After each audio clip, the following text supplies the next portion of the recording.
Le procès du monopole, partie 2, une suite à la diapositive précédente.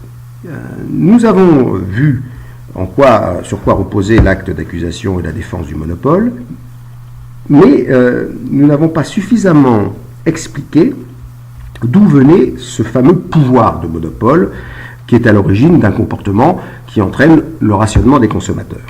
Puisque dans l'acte d'accusation, on dit ici que le monopole utilise son pouvoir. Alors, d'où vient ce pouvoir? On va montrer que ce pouvoir, en fait, est une affaire de pente. C'est une fonction de l'élasticité de la demande à l'entreprise. Cette élasticité, elle va être la condition de l'exercice du pouvoir de monopole. Pour cela, regardons les deux graphiques que nous avons déjà présentés.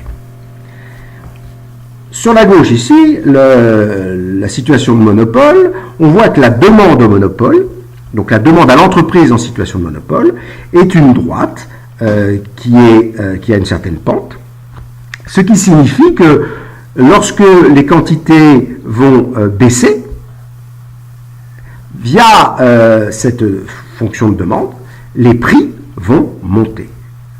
Le monopole exerce son pouvoir par la capacité qu'il a de faire monter les prix en réduisant les quantités vendues.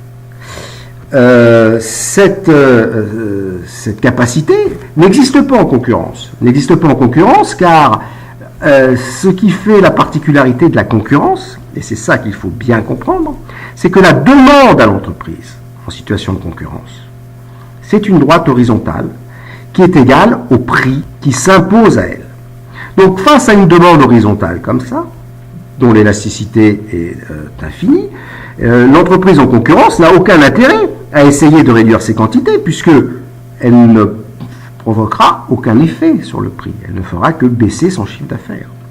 Donc l'entreprise qui est price taker prend le prix tel qu'il est et vient juste produire la quantité telle que son coût marginal, ici, coupe le prix, qui est d'ailleurs également le revenu marginal, puisque chaque unité vendue supplémentaire va rapporter le prix unitaire lorsque l'entreprise est en situation de concurrence.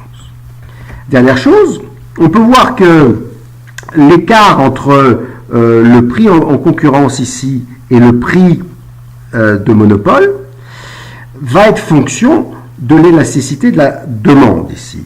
Plus la demande va avoir une élasticité faible, et plus le monopole va pouvoir augmenter son prix par rapport au prix qui aurait été obtenu en situation de concurrence.